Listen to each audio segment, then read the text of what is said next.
and welcome to Rolling with Reviews. I'm Will, and with me as always is the maiden of the mystery herself, Sarah. And today we're doing a review of Echoes, the Dancer. Sarah, tell us a bit about this game. All right, Echoes is a cooperative audio mystery game. Using the free app, players listen to mysterious noises and voices that are connected to the playing material. Together, they look for hints in the sound bites to put the story parts in order and solve the case. Now, The Dancer is about the ghost of a young girl who is haunting a Scottish manor, and the echoes of the past hide the secrets of her death. All right, Will, so why did we get this? We had friends who had the game, and because of the interesting audio aspects to it, they thought we might get a kick out of it. Right. So we talked about it, and they sent it to us. Yep, that's pretty much it. So Yes. let's talk about what we like about the game. Well, let's start by actually teaching how to play the Yes. game and how it's all, because every Echoes game, System. every Echoes is a system that's played the same way. What you need is, of course, a smart device that can actually take pictures and scan the cards and download the app. So that's one thing that that's not included in the box. Yes. What is in the box are 6 tiles and 18 cards. Now, for someone who's just starting with an Echoes game, they have a way to do it simple or hardcore. So the simple is you take the 18 cards, you look for a given symbol. Yeah, it's on the back of the cards in the bottom corner. Yeah, and then you split up the cards between 9 and 9. So you'll tackle 9 cards at one time and then on to the next 9. But if you're a long-term Echoes player, you could just use all 18 cards. Yeah. Now, what it all represents is you're creating a narrative story. Now, the tiles are the start of each chapter. So since there's 6 tiles, there's going to be 6 chapters. Each tile will have 3 cards associated with it. So your goal is to listen to all these clues and eventually solve it by scanning the tile, then all 3 cards that go with it in the right order. So the app is going to be either just a plain listen mode where you can listen to any tile or any card, or solve where you then scan the tile and then the cards, and then it'll give you clues as to how well you've did or if there's any sort of mistakes and you have to try again and figure it out. Once you've figured out where all the cards go to all the tiles, then it's to solve the final puzzle and figure out what chapters go in which order.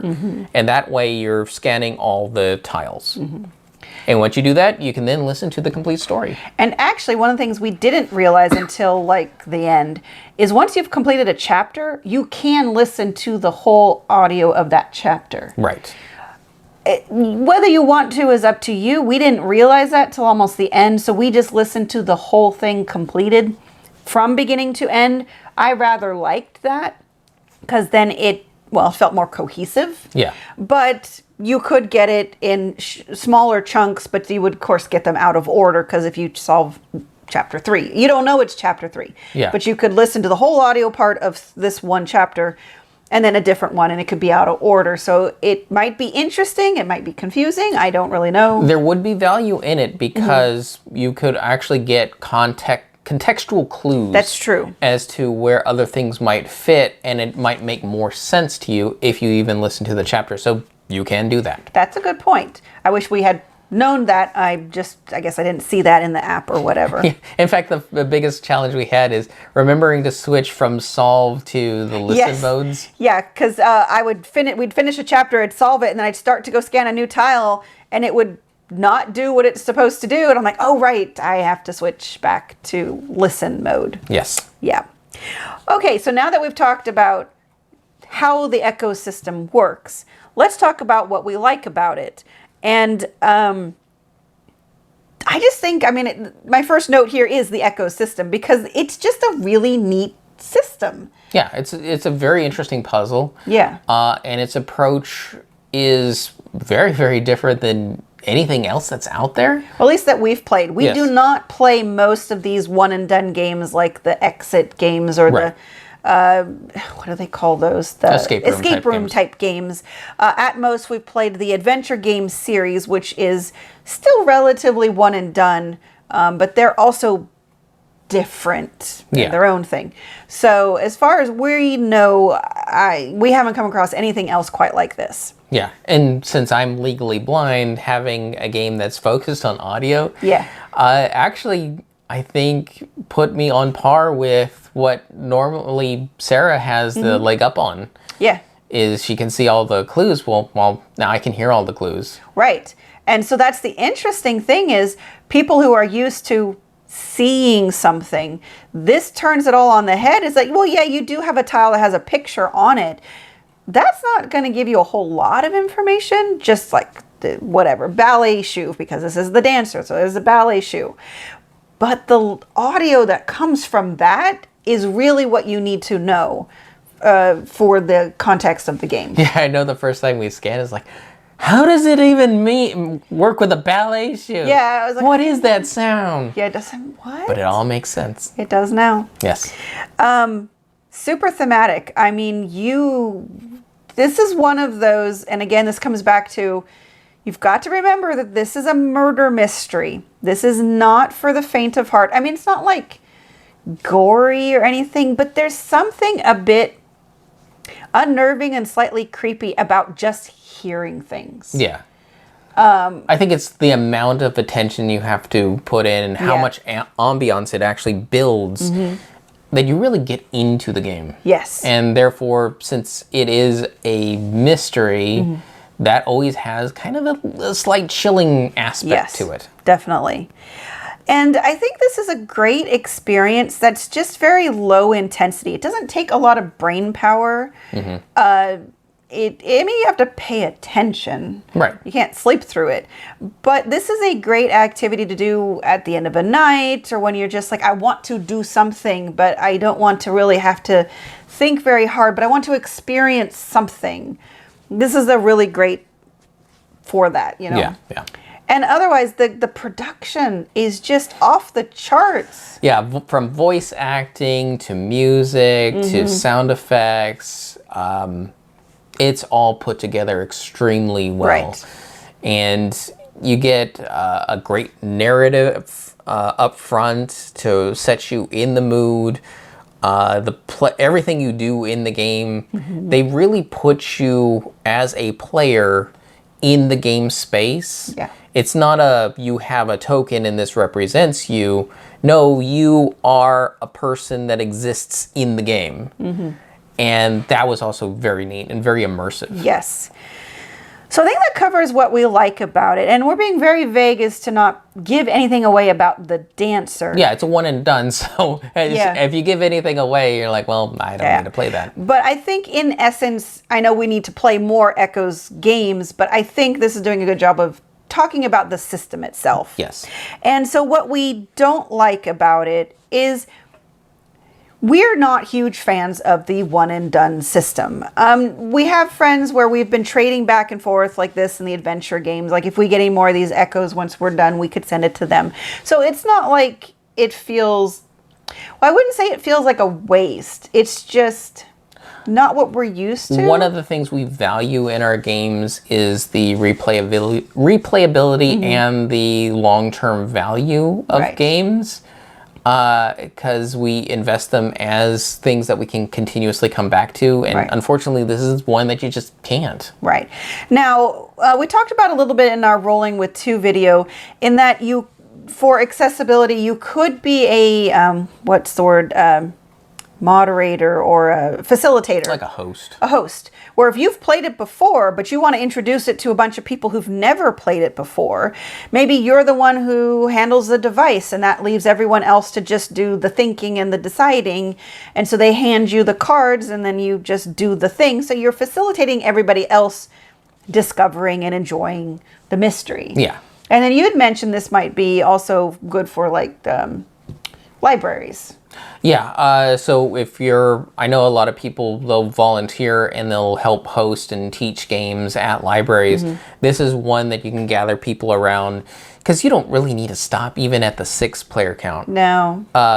So this makes a neat, interactive story time. Yes. Trying to solve this puzzle, and Yep. all your little sleuths are in front of you, Yeah. and you're trying to like, okay, what do you think about this sound? Yeah. Whoa. And also referring back to our Rolling with 2 video, there are some major accessibility issues if you fall into the category. But if you don't have the technology and or you cannot hear, this game is unplayable by you, for you. It's just not one that you can play. Non-starter. It's a non-starter. Yes. So, yeah. And I think the only other thing that is minor, I don't really consider this a game. It's more of a puzzle-solving Sure. activity because there's no penalty if you don't Get it win. right. Yeah. I mean, literally, you play this until you've either solved it Or you give up. Yeah, I'm like, I'm not going to play anymore. They're dead already, so they're not gonna What bother does it me. matter? I don't need to solve this. So it says it's a game, but it feels more like an activity. Yes. All right. So who this is for, like we just previously mentioned, libraries would be good. You were saying that you think it'd be good for couples going on a vacation. Yeah, I've noticed that whenever we have gone on vacation, we do a lot of whatever it is there, whether it's sightseeing or doing tours, but we're big board game fans. So we get home or we get back to our room and we still want to do something, but honestly, a lot of those settings aren't great for board games. Now, you either don't have enough space or you're exhausted from the day. Yeah, so I would need something that's very light rules and I can just get into and is very portable. Yeah. This fits all those types of categories. The other great thing, if you're staying in something like a Airbnb and they don't like have, maybe they have a board game section, some of them do now, you could play this and leave it for the next person to play. Yep. So there's also that benefit of, well, now you don't have to take it home if you don't want to.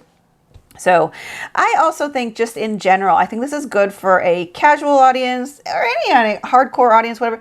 If you want to add audio to a game experience and you don't want to buy one of those big campaign games that has an audio narrative because that's way too expensive and takes too much time, this is a smaller, cheaper, experience that you can have that adds audio that you may not be able to experience in anything else. Yes. Okay, so let's go over our rating. So for our ratings, we each have 1d6 worth of ratings to give. 1 is low, 6 is high. We give a number, a reason why, add them together, and see what it rolled for us. Sarah, what did Echoes the Dancer roll for you? So I have a number written down here, and the more we talk about it, I think I'm going to change it. I'm going to give it a 4. And I kind of had a bit more negativity about it in that I don't think it's a game. I feel like it's just a puzzle activity. And the murder mystery, this one was kind of heavy. And I don't know if the other ones will be just as heavy. But that kind of also had me leaving, great emotional impact. And if that's something you're looking for, this is great emotional impact. But it kind of had a slightly negative one for me. But the more I think about it, I really like the system. And I kind of feel like this video is more of a review of the system than necessarily specifically the dancer. And from what I've heard from other people, there are other ones that are enjoyed more than the dancer. So when it comes to the system, I give it a 4 because I did enjoy my experience with it.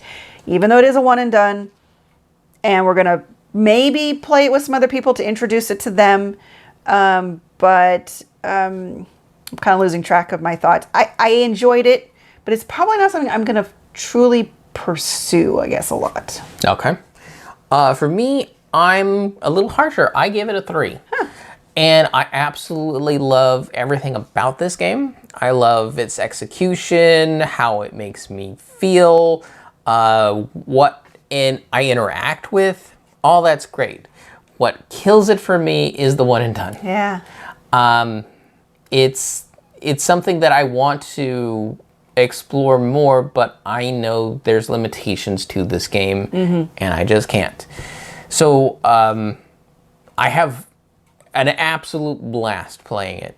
Top notch. Great on all accounts. But once I'm done playing the game, I know that's it. And that kind of bums me out.